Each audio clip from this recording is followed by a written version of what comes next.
नमस्कार साथियों। आज दोबारा से आपके साथ में रूबरू हो रहे हैं।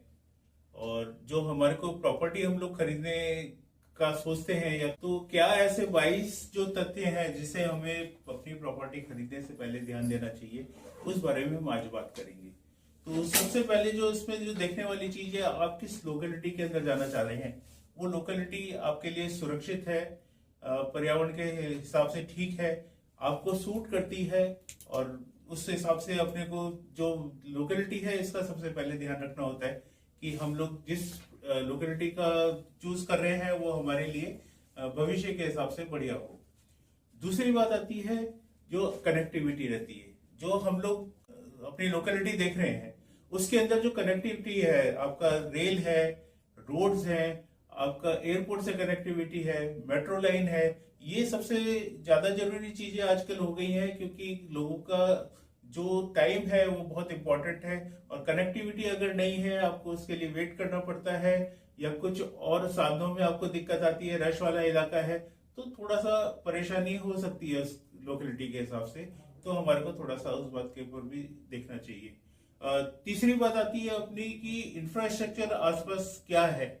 हमारे को जो जरूरत होती है डेली लाइफ के अंदर, बच्चों का स्कूल है, कॉलेजेस हैं, हॉस्पिटल है, आपका जितने भी तरीके ये एंटरटेनमेंट के साधन हो गए, मॉल्स हो गए, आपका शॉपिंग कॉम्प्लेक्स वगैरह हैं, ये आसपास है कि नहीं है, इसके बारे में भी हमारे को थोड़ा सा ध्यान में रख लेना चाहिए।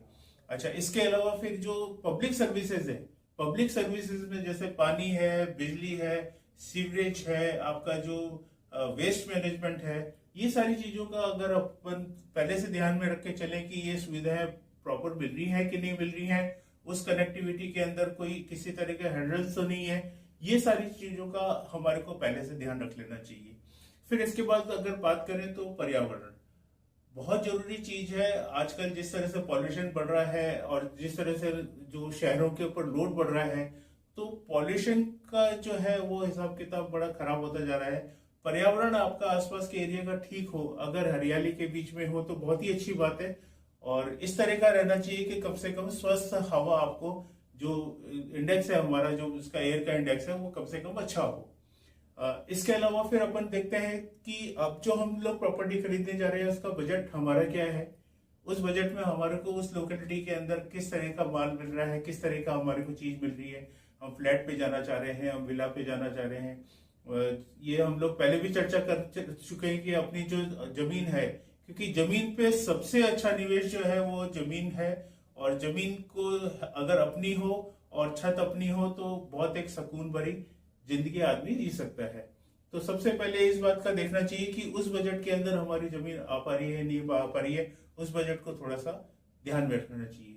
इसके बाद फिर आता है कि हमारी भविष्य की योजनाएं क्या है, हमारे को किस तरह से आगे उसका एक्सपेंशन करना पड़ेगा।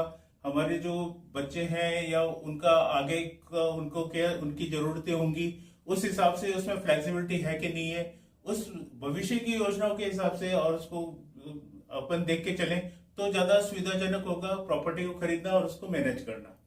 क्योंकि उस हिसाब से ही आपका मन उस प्रॉपर्टी के अंदर लगता है और आपको निश्चिंतता रहती है एक।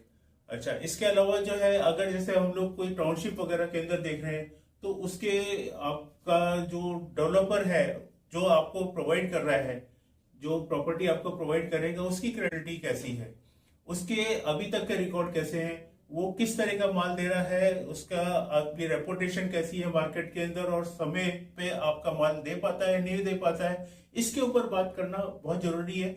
ये सारी चीजें आपको पहले से देख लेनी चाहिए, ताकि किसी तरह का अपना जो निवेश है तो सरदर्द हमारे लिए ना बन जाए।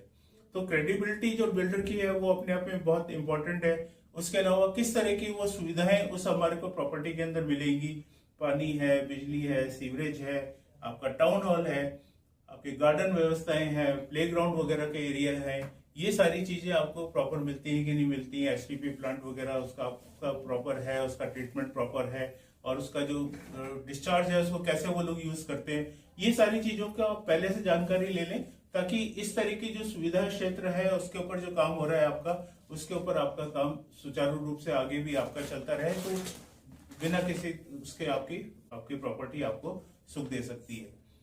सुरक्षा व्यवस्था उस जगह की कैसी है, आपका जो गार्ड्स हैं, सीसीटीवी कैमरा है, या और अन्य किसी भी तरह के आपका जो लोकेलिटी के अंदर जो सुरक्षा की बाउंड्री वॉल वगैरह से गेटेड आजकल सोसाइटियां होती हैं, 7-7 फीट की बाउंड्री वॉल होती है, उसके ऊपर भी 4 फीट का बारबेड वायर का कवरेज रहता है। तो सुरक्षा के हिसाब से वो कम से कम जगह इतनी सुरक्षित होनी चाहिए कि अब आपको किसी तरह की परेशानी उसके अंदर ना उठानी पड़े। अच्छा, अब इसकी ये सारी चीजें हैं, तो इसके साथ में मेंटेनेंस का चार्जेस भी जुड़े होते हैं। तो कॉर्पस फंड क्या है और उसका मंथली आपका कितना मेंटेनेंस जाता है, इस बारे में भी चर्चा करनी जरूरी है। और ये आपको पहले से डिसाइड कर लेना चाहिए कि आप कितना, आपको कम से कम ऐसा ना हो कि बाद में वो जो मेंटेनेंस है उस कॉलोनी का आपको भारी लगने लग जाए।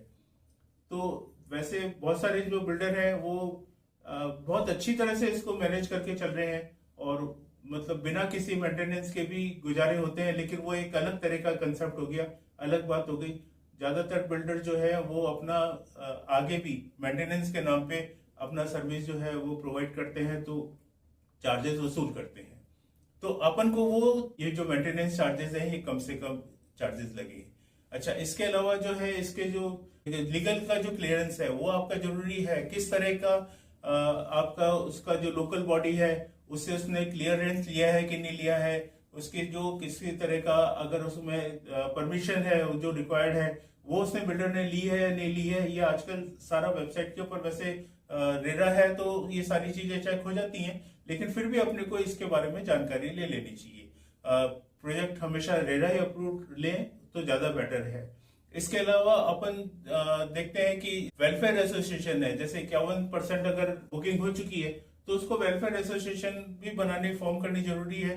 तो उसका गठन हुआ है या नहीं हुआ है, किस तरह के लोग हैं, कैसे किस तरह से उसको मैनेज करेंगे, ये सारी चीजें भी हमारे को थोड़ा सा अपनी जानकारी के अंदर रखना चाहिए। ये सारी चीजें अगर डिसाइड हो जाती हैं तो अपने को थोड़ा सा मार्केट रिसर्च भी कर लेना चाहिए कि हम जो बाकी के जो इसके पैरेलल हमारे को जो चीजें मिल रही हैं वो इसके तुलना में कहीं ऐसा तो नहीं कि कहीं हम इससे बेहतर जगह चुन सकते थे और हम किसी कारण से इसको ध्यान में नहीं रख पाए। तो थोड़ा सा मार्केट का रिसर्च भी जरूरी है, और दूसरी लोकेलिटीज भी, दूसरे बिल्डर्स भी, ये सारी जो चीजें हैं ये हम थोड़ा सा कंपैरिजन कर लें तो ज्यादा अच्छा है।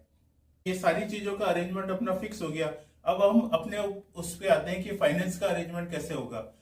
प्रोजेक्ट जो फाइनेंस होते हैं एपीएफ होते हैं, और बैंक से उसका प्रोजेक्ट हाउसिंग लोन के तौर पे बड़ी आसानी से हो जाता है।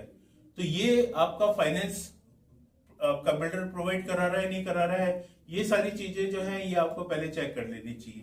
और इसके अलावा फिर अपना जो एलिजिबिलिटी है लोन की, ये उसके लिए अपना क्रेडिट स्कोर है, अपने जो बैंक के स्टेटमेंट्स हैं, अपना जो दूसरा जो फाइनेंशियल ग्राउंड वगैरह है, और अपने जो डॉक्यूमेंट्स हैं वो सारे सूट करते हैं कि नहीं करते हैं, ये सारी चीजें भी कम से कम हमारे को ध्यान में रखनी चाहिए, और उसको पहले से ही, ताकि हमारा सुचारू रूप से लोन हो जाए और हमारे को दिक्कत नहीं आए। मोस्टली आजकल जो एपीएफ होते हैं प्रोजेक्ट्स के, तो 2-3 दिन से ज्यादा बैंक लेता नहीं है। आपके खुद के अगर जो कागजात हैं वो अगर क्लियर है तो बहुत आसानी से लोन हो जाते हैं, और बहुत इसका फायदा आप उठा सकते हैं। और वो सारी चीजें अपन को पहले से तैयारी कर लेनी चाहिए। निर्माणाधीन कोई प्रॉपर्टी हम खरीदने जा रहे हैं तो वो निर्माण कब तक पूरा हो जाएगा, बिल्डर के उसके क्या कमिटमेंट है, पिछले उसके जो प्रोजेक्ट हुए हैं वो कैसे डिलीवर हुए हैं, ये सारी चीजें भी थोड़ा सा जानकारी लें, ताकि उस समय अवधि के अंदर जो हमारे को समय निकालना है या हमारी ईएमआई आती है उसको हम पूरा प्रॉपर मैनेज कर सके, और उसका अपना जो हिसाब किताब है वो थोड़ा सा ठीक बना रहे। और इसके अलावा जो अपन जो भी प्रॉपर्टी ले रहे हैं वो वर्दी होनी चाहिए। जो आसपास के जो इंफ्रास्ट्रक्चर है उसका अपन को कैसा डेवलपमेंट का फायदा मिल रहा है, भविष्य की योजनाएं क्या हैं, और उस लोकेलिटी के हिसाब से क्या है।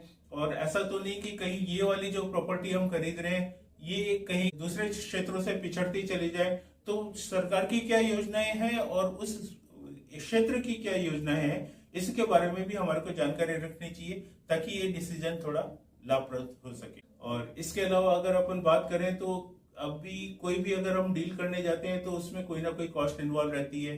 कहीं हमारे को जैसे रजिस्ट्री वगैरह के खर्चे होते हैं, उसके ऊपर जो आप संपत्ति लोन ले रहे हैं, इंश्योरेंस वगैरह के खर्चे हैं, आपका बैंक के ऊपर जो उसके बैंक फाइल चार्जेस वगैरह आते हैं, या हम जिससे खरीद रहे हैं उसको भी कभी कमीशन वगैरह अपन को देना पड़ रहा है।